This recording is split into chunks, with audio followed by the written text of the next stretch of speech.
Intro, take 473. Cue music.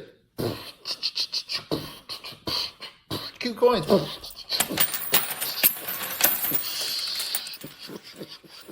Yeah. All right. Awesome. Now pick them up. I'm not rich. Hello, welcome to a fun little video here. I got a package in from Kevin Schick. I'm sorry if I mispronounced your name. I'm terrible at the pronunciations, and I read the names. I don't get pronunciations on them all, so I think I got that right. But anyways, I'm rambling on about that. I talked to Kevin a little bit about what was in here, and I figured this might be a fun video, may or may not. So let's see what we got in here. Ooh, there's some loose pennies down at the bottom. Cool. These look like some wheat cents. Yep, those are 4 wheat cents there. Whoop. Ooh. And then I've got a couple of rolls here, it looks like. Let me cut into this. Now let's get this open here. Just kind of cut through the tape there. All right. Looks like we have a packet of cents here. Looks like wheats. There's some wheats in there, and then I have a packet of nickels. All right. So I will get these opened up. I'm gonna have to be a little more careful cutting through the tape here than I was cutting through the bubble wrap. So give me just a second. All right. Got that cut up a little bit. A little bit more here. And cut away from the nickels. All right, we got some nickels here. Now, supposedly, these coins are possibilities of having some varieties or errors on them. So, let me just tumble them out, I guess. Yep, I'm just going to dump them out here. I see some old nickels. Oh, we got a buffalo. We got a buffalo here. Got a buffalo nickel. No dated buffalo. Take a look. Does not look like it was nickel-dated, but it possibly was. So I might have to nickel-date that one to see the see if I can find dates or anything going on to it. These all look like they are. I see 40s and 50s in here. We got a buffalo, so I'm assuming these are all older stuff. So 51. These supposedly have some. So it looks like this might have popped open and these 4 flipped out of here during shipping. That happens. And these are all, these look like all wheat cents. So supposedly these have a potential to have varieties, errors. Oh, look at this one. This one's pretty cool. That is a nice 1941 wood grain. That is called a woody. Very nice. That was pretty cool. I think I saw another one in here maybe with similar wood grain effects, but those are always fun. This one has a thick wood grain to it, but there might be something going on. There might be some scratching there as well going across here. Oh, I'm dropping these. So that might be something. So what I'm going to do is I'll sort these by dates. And then what I might do is I might switch to the microscope here, and we'll just go through them on the microscope and record that and see how things go. See if we find anything interesting or cool. So I'll be right back after I get these sorted. Okay, so I've got these broken down by dates. I got 40s, 50s, I got a few from the 60s, and I found 2 buffalo nickels in there. They don't have dates, readable dates there, and they look like I might be able to try to nickel-date them and see if I can get some things off of there. I'm gonna look at everything before I do anything to these. Then over here I have 29, a few from the 30s, then 40s, 50s, and a couple from the 60s. So there's a bunch of different errors and varieties to look for on these. different interesting things mint-wise. So let's flip over to my scope, and I'll move these around, take a look at them, and see if there's any interesting finds on any of these, and we'll discuss things as I see it. It's possible that I might not be able to see everything. It's possible that I might miss some stuff.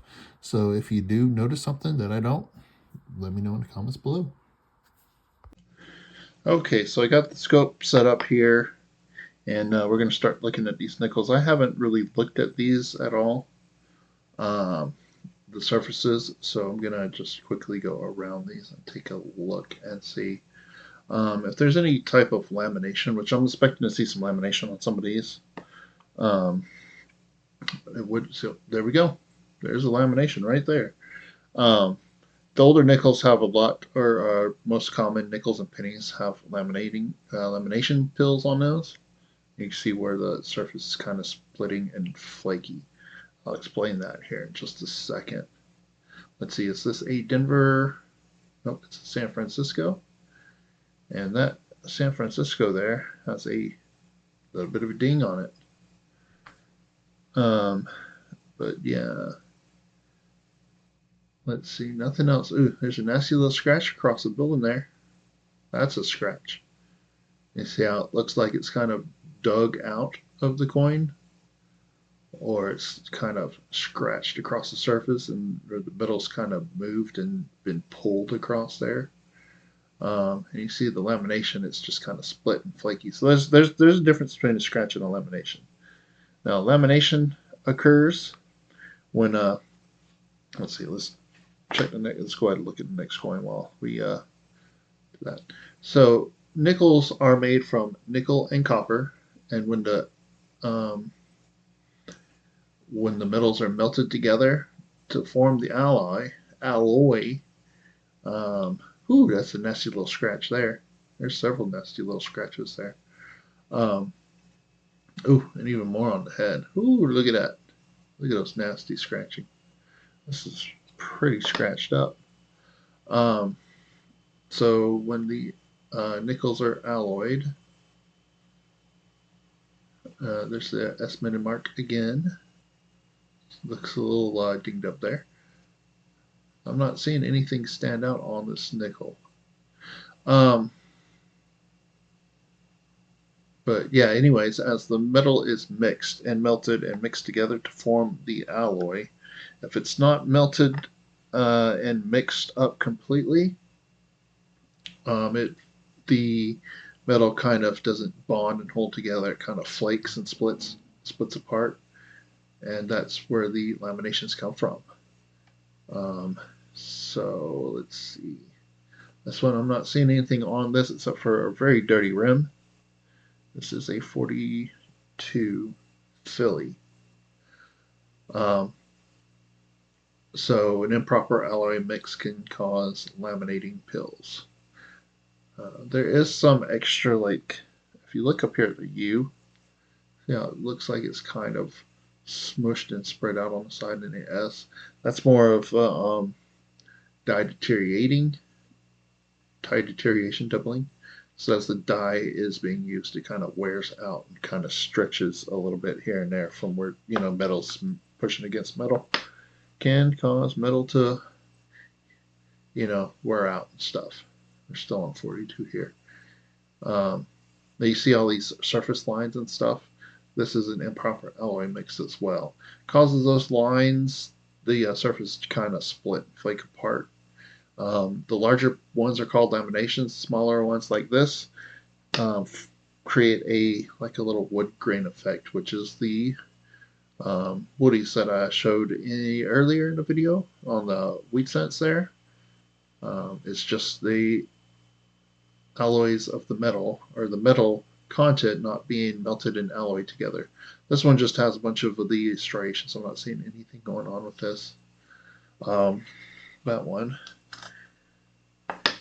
So that one, if that was a wheat cent, it would be considered a woody. Same with this one, it looks like. It's got a lot of those, just straight split surfaces. Not really seeing any large lamination on here. Let's check the back out. This is still 42. This is another Philly. And more of those. Well, it looks like there's a little bit extra lamination here. It could be just some dirt and grime got on there because it's kind of the same color as what's down inside. So maybe that's just some dirt and grime I'm looking at. And you can see how it's kind of, those are a little bit of a thicker of a, it might be a little thicker, a little deeper through here. So some more lamination pills, some more improper alloy mix is probably a better term for those that are split like that. All right, 1946. See, 1946 is one of the more common dates to look for the Henning nickel, and we'll show that one here. Is one of the more common dates to find them on. And the R in the pluribus unum would have like a little loop, like an eye of a needle there. That was the mark on this date and a few other dates of nickels that were counterfeited. And see here on this D, looks a little weird here on the bottom here. It looks like right here, if I can get right there. Looks like there was a little ding on the mint mark. So I'm going to say that's a ding on the mint mark that kind of hit and pushed the middle a little bit to make it look a little weird. But yeah, I could be wrong about some of this stuff. I'm not an expert, and I do have to look a lot of stuff up, especially on nickels, and see what's going on. So we're looking at this 1964. I'm not seeing anything out of the ordinary. Let's look at a reverse. There is this is a normal nickel, not a counterfeit. It's another Denver. It looks like it was kind of smushed a little flat there on the bottom corner here.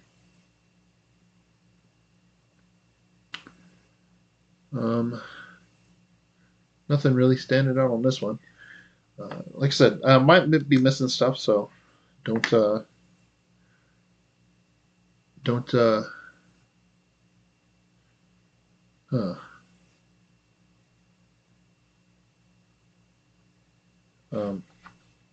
Let me know if you see something I missed. There's some lines on these here inside the B, the R here, on the inside of the Y here. Just looks interesting. This is a 1947.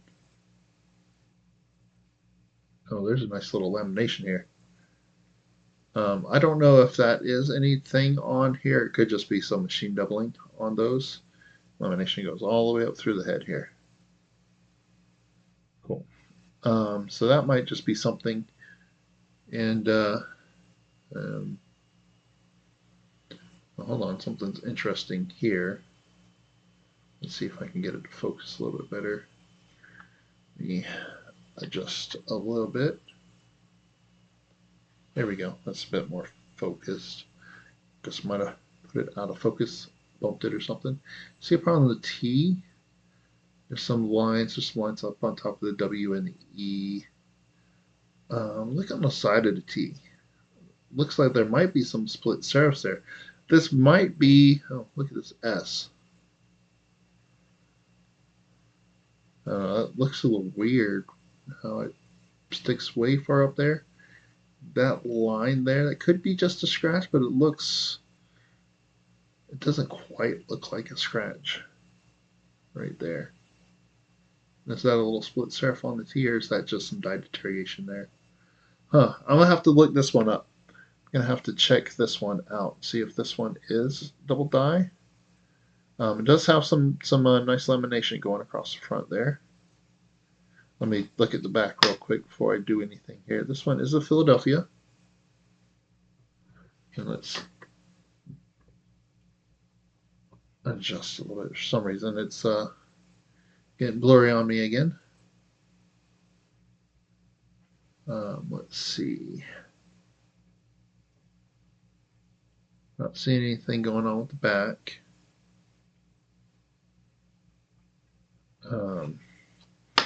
So yeah, where was that trust? Let me look this up and see if there's anything going on with this one.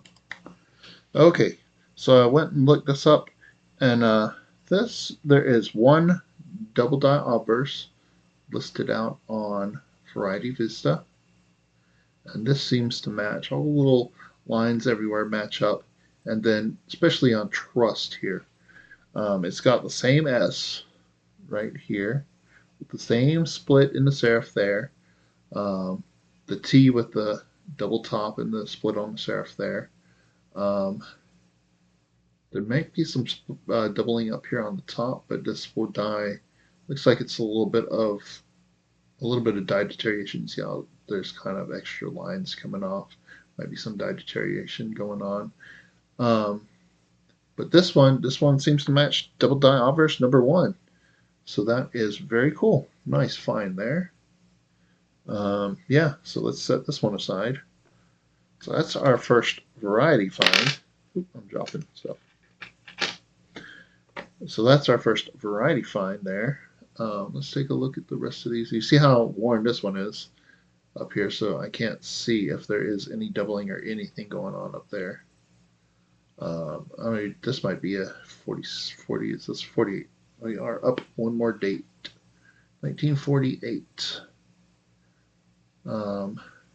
So that last one, 1947, is DDO number 1 out on Variety Vista. That is not a Cherry Picker's Guide variety. 48 is a filly here. I'm not seeing anything going on here with this one. Am I missing something? Yeah, I don't see anything going on with that one. So we got the 47 double die obverse there. All right, next, 48. No, this one has more of that wood grain effect going on. The improper alloy mix. So, yep. Not seeing any like really bad lamination pills or anything like that. The wood grain effect on the nickels is a bit more common than you would think. It looks like there might have been a little bit of a lamination here on the rim, but it's kind of got smushed down or worn down or something. That is very minor. Some dings on the rim there.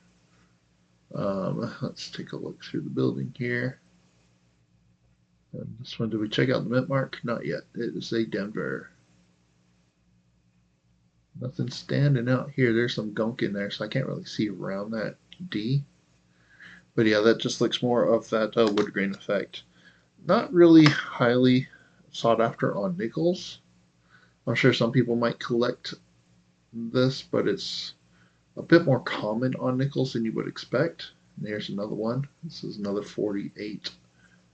You can see here where the splitting has gotten pretty thick here in places. So that's starting to be some laminating splits, laminating pills there. But so far it's just the improper alloy mix striations on it. Let's see, I don't see any doubling up there. This one is a Denver again. And a little something inside the D there. That could just be some lamination or some of the improper alloy mix, just kind of splitting in there. I'm not seeing any split serifs on anything, so again, I could be missing something, especially if it's more of a minor thing. But you see on that Denver mint mark, I'm not seeing any laminations. You can see the front of the D there. The front is kind of smushed. Looks like something hit it and scraped that way with it. Maybe it scraped that way. That just might be a little piece of metal down inside. But either way, I'm not seeing any repunchment marks or any doubling on that one. I think this is one more 48. Yep, 1948.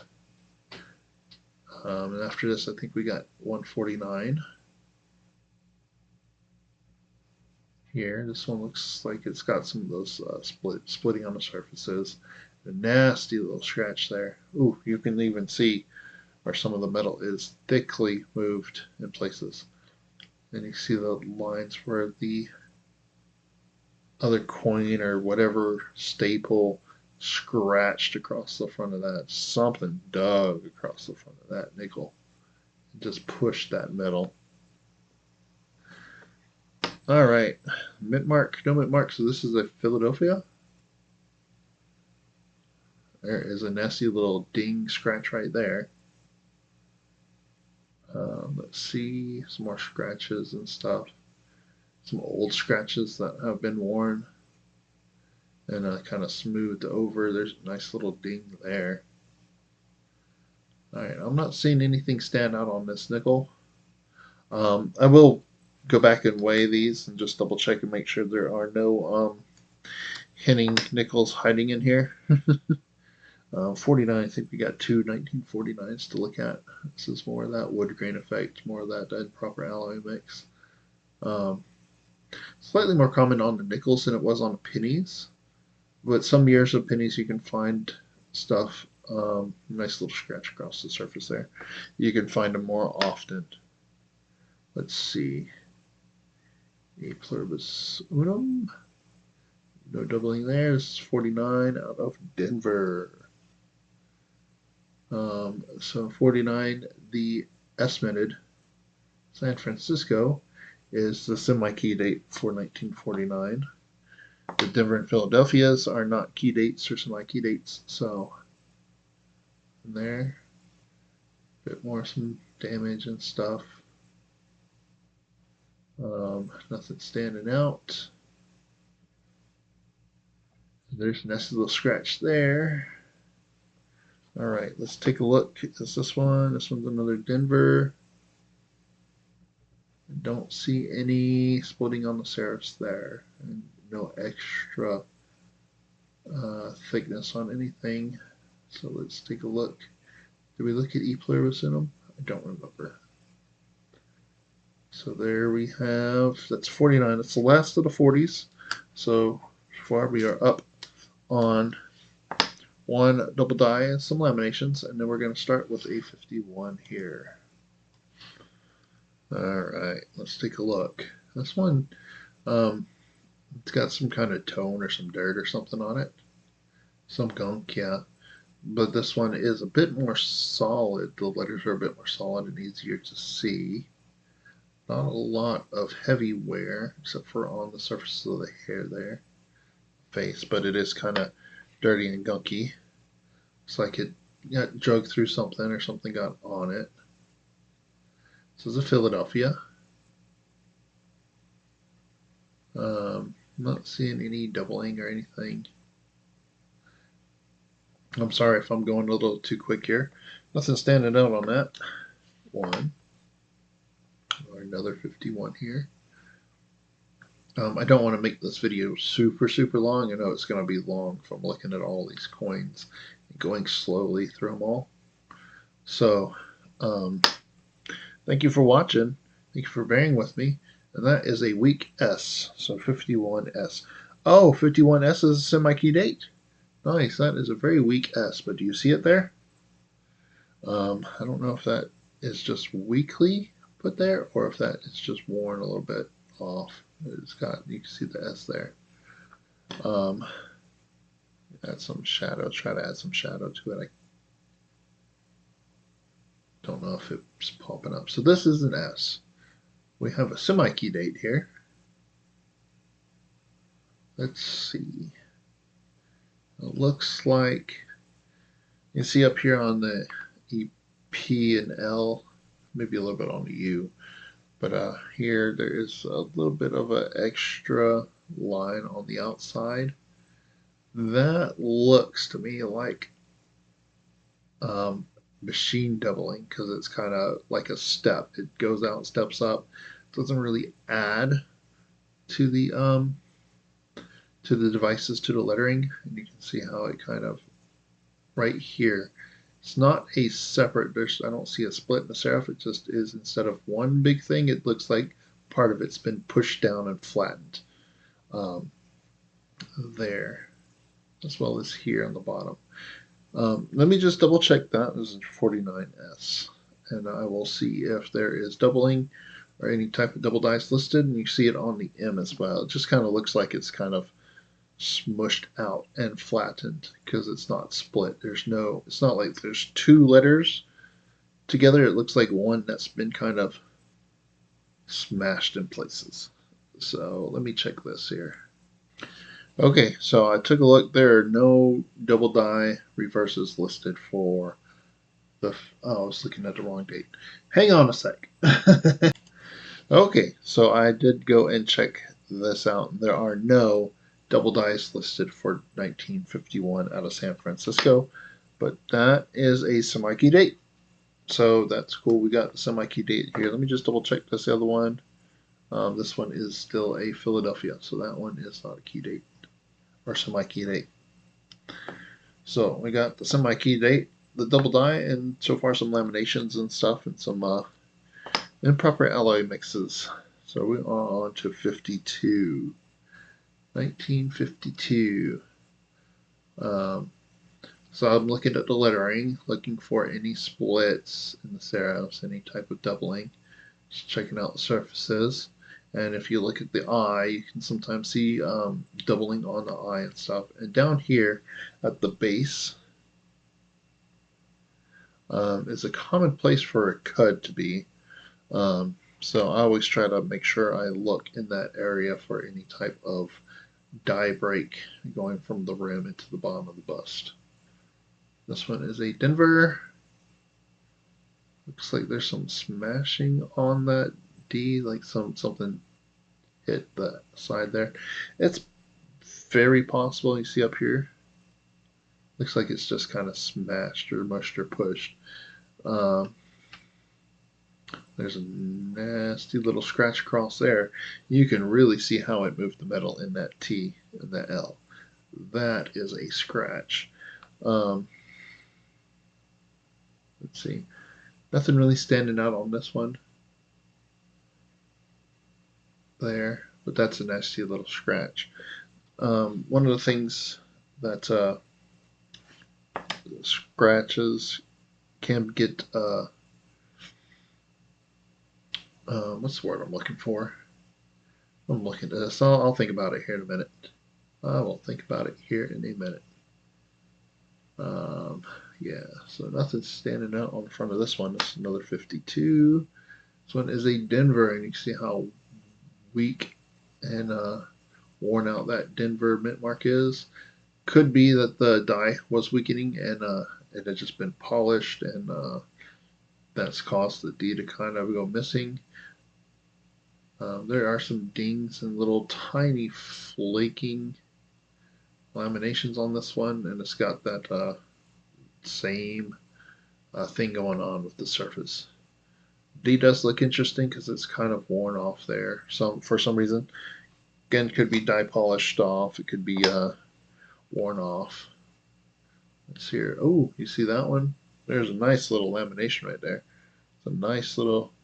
I mean, we're under the scope, so it looks much bigger than it is. But it does look interesting. It looks like it's just right there on this coin. Let's see if there's any other spots. So when that alloy mix, there's a little tiny bit of the lamination right there in front of his chin. It's a small little crack there. And again, I'm really zoomed in, so you can really kind of see stuff. It looks like the only spots on this side.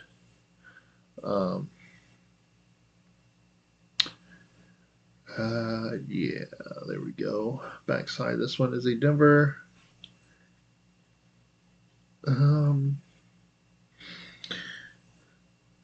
So here on the bottom, it looks like there's a little extra there, and there might be a little extra up here. It could just be smashed.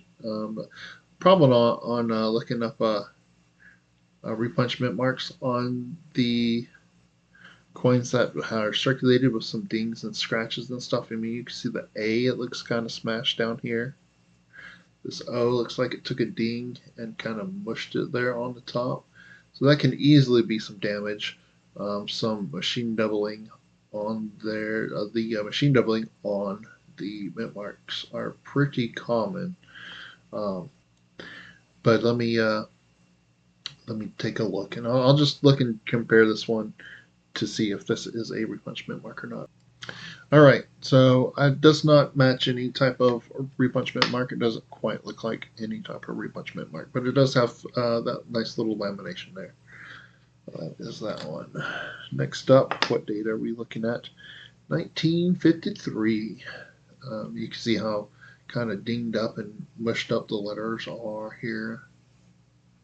Haven't seen anything really stand out. You can see the rim, how it's been kind of dinged and scratched and kind of pushed over onto the coin.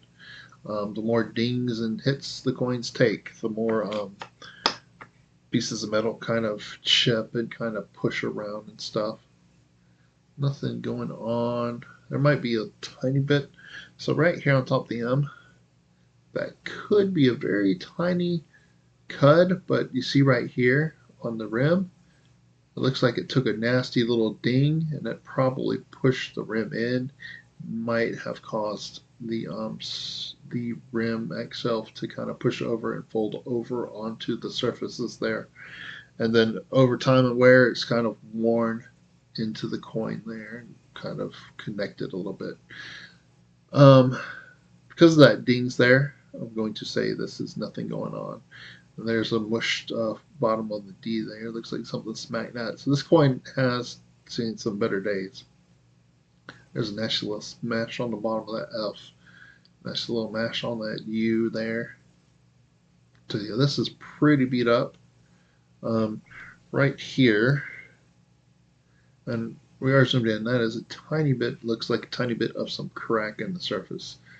There are all kinds of scratches there. So, all kinds of scratches. This is a really scratched up, beat up coin. So that is pretty rough. I'm going to say that one is just a really rough, beat up coin. 1954, and you see how the rim has been kind of scraped on this one and pushed down into the coin. Scraped off this one. This one is pretty rough as well.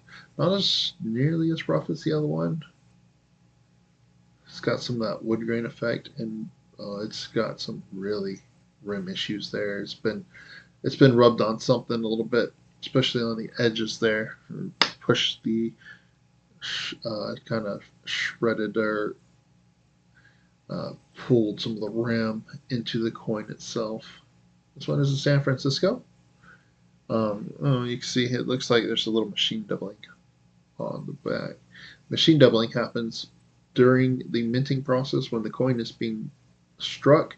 It'll jiggle a little bit and kind of the die will kind of smack the devices in places and cause it to be a bit more flatter in places.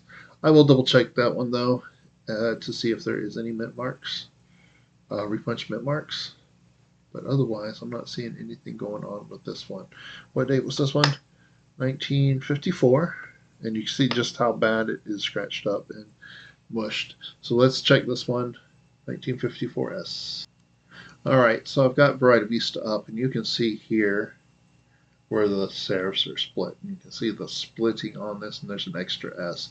This one looks kind of smushed there, but this one says it's south-southeast. It looks like right here is where some of the doubling is, the RPM. Looks like it kind of comes through here as a little, so the curve is here, but it looks like it comes here at the top of the S. See, this one has the splitting on it, and this one, very hard to see north-northwest. I believe this is the doubling here. So as you can see, does not match our coin. Alright, so that one is, I'm not seeing anything going on with that one. Some machine doubling on that mint mark. 1955, a Philly is a semi-key date, so I'm going to assume all these are going to be Denvers. I don't believe there were any San Franciscos minted in 1955. I could be wrong. But we will take a look and look around at these and see what's going on. And it is a Denver. Not seeing anything going on with that mint mark. There's a nasty little scratch on the building there. That one looks normal to me. We've got a few 55s here. This one is probably the nicest looking one. You can see Okay, this is a dye deterioration doubling at its finest. You see how the star looks like it's kind of been mushed and then kind of stretched. Same with the Liberty here. So as the dyes get used, you're taking metal against metal, and high pressures causes the devices to kind of mush and push to the outside of the coins and outside of the dies. The more they use, the more stretched out and weak the strikes get. So this is going to be dye deterioration doubling on there, and you can see right here, oh, that is some dye deterioration right there. The dies are deteriorating as they're being struck, and it's causing that really craggly surface. And you can see how it looks like the metal has lines in it, because that's where the metal wants to go. And as the metal is moving on the coins as they're being struck, and it pushing into the dies, causes the kind of look like something's run across there. Right here, there is some more of it going this way, and it radiates out from the center. Um, Usually, you see it on the letters and stuff around the outside of the brim. That's where it happens first. This is another Denver, but then you can see it all over. So this is more of an extreme example of a dye deterioration doubling. On the obverse, there's a little bit on the reverse, a little dye deteriorating on the reverse. You can see that O looks like it's been kind of smushed and bubbled and stuff. The N is really bad. The T is bad as well. Um, but yeah, that's all I'm seeing on this coin. Next up, 1955. No, nothing standing out on there. Let's see. Check out E pluribus unum. Not seeing any doubling or anything stand out there. This one is a Denver.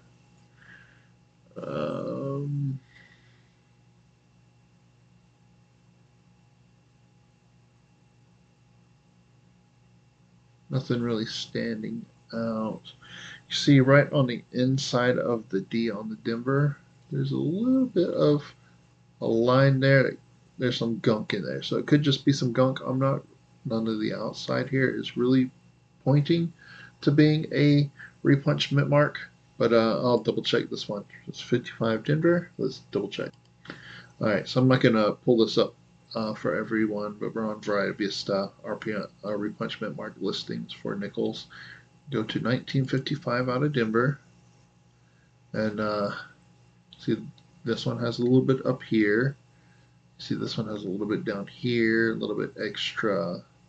This one has a little bubble of the rear of the D here. This one has, you see, an extra bit of D, a little bit up there. So I'm gonna say not a repunchment mark because it doesn't have any of the extra stuff anywhere. If it is, it's really worn and really beat up, and I can't tell. So I'm gonna go no on that one being a repunchment mark. Now we are on to 1956. Let's take a look around here. Nothing major. Looks like just some dye deteriorating, stretching out there on stuff, which is kind of common on nickels. I see a lot of dye deterioration on nickels as I'm looking at them. This one is a Denver. I'm not seeing anything there that would be a dark repunchment mark. But again, I might be missing stuff. And some of this, you see how really, yeah, there's more dye deterioration on this all across the back there. This one is really a lot worse than it looked at first. Let's see, we're on 1958, and this one is a pretty decent nickel. Nicely struck. Star is kind of clean there. You can look at the tops of the L and I there, and some of the metal flow. You can see the metal flow around the outside here, where the metal was moved while being pressed in the striking chamber. Um, and nothing really standing out up front. It's just a bit of a nicer coin. It has been circulated. And you see the scope likes to, my scope likes to adjust the brightness. It gets bright there, and it darkens up when I get something bright and reflective in here. This is a Denver. Now this is a little interesting here. Look at the top of the D here. Looks like there's a little bit of maybe a split serif there on the top, and you see how the inside it's got that little curly in there. There might be some little something there. Again, that may or may not be something. So let's take a look. We're still on 55, so let's go back. We're on 58 out of Denver. It's a possible. No, there's a little split up to the top there. So ours did not have that. No, you can see how really big this one is because it's inverted. Yeah. You see this one has the doubling sticking out to the east. This one is a quadruple repunch there. You see that one just there. You really see the split serifs on this one. I'm not seeing anything that matching completely there. Not seeing any extra stuff. So that's possible. It's not listed, but I'm just going to say it's probably just some damage there or something, what have you, or some machine doubling, which kind of looks like there is machine doubling here on some of these letters. The N there, the I there, the F, the V, the I. So it's probably just some machine doubling. All right, so that's 55. Then we got, what's the next date? 1962. We're going to take a quick look around this one, see if there's anything going on. Once you get into the 60s, you see much less of the improper alloy mixes and laminating nickels and stuff. So not as widely seen. You can still find it on stuff, but not as not as easily on the 50s and before. So I'm not seeing anything going on with this one. Some things and scratches and stuff. And this one is a 1960 Philly. I don't see anything going on with that one. And then we got, I think, two 1964s. So in 1964, on the Denver, you can look for repunch mint marks on those. And there's at least one in the Cherry Picker's Guide. There might be more than one. We're going to take a good look. This one, I'm assuming, is Denver. Yep, Denver. Not seeing any doubling on that D there. Not seeing anything else really standing out on any of these letters.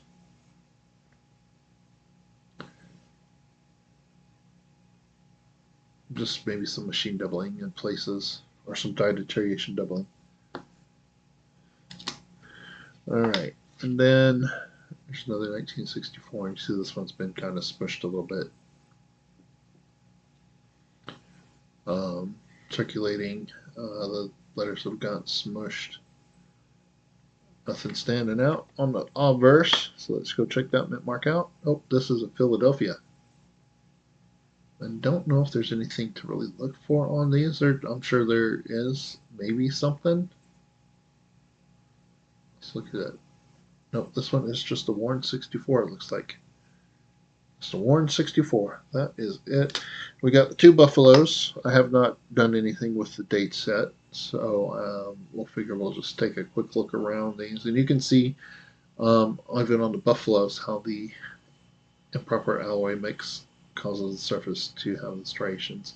It's got all three feathers. Let's take a look back here. It is pretty worn and slick. It's got all the legs. There's some scratching and stuff. And you see the bottom has been really worn flat. So aside from maybe dropping some Nicka date on there, see if we can figure out the date on that one. And this one as well. I don't know if there's going to be anything to find on these. Has both feathers, or all three feathers there. Let's look here. I'm not seeing any type of doubling and stuff. This is very worn. And some of the doubling on this is very hard to see on the worn nickels. It does have all the legs. Pretty worn and beat up there. I might not be able to get anything off that. All right, so nothing on the nickel on those buffalo nickels. So let's check out the wheat cents. All right, so I've been through all the coins, but this video may be super long, so I might split this in parts. So for the nickels, we had the 1947 double die obverse. So that's pretty cool to find, 1947 out of Philly. And then we had this 1951 San Francisco, that is a semi-key date. And then we had some laminations and stuff going on with some of the other things. Don't know what's going on with the buffaloes, but stay tuned. I'll probably check those in a different video. But these have, this video might be really long, so I'll split it in parts. We'll do the wheat cents on part 2. So do stay tuned for that. All right, well, I do hope you enjoyed the video. If you did, hit that thumbs up, helps me out. Drop a comment down below, let me know what you thought. Thank you very much for watching, everyone. Have a great day, and check out part 2. And I want to give a very special thank you to all the viewers who have signed up as members. Thank you very much for going above and beyond to help support the channel. I very, very much appreciate it. If anyone is interested in becoming a member, feel free to check out the link below. Again, thank you very much for your support. Well, I do hope you enjoyed the video. If you click on that link right there, it'll help me out. And then I have a couple videos over here that is recommended. So if you would like to watch another one, I would definitely appreciate it. Thank you very much for watching, everyone. Have a great day.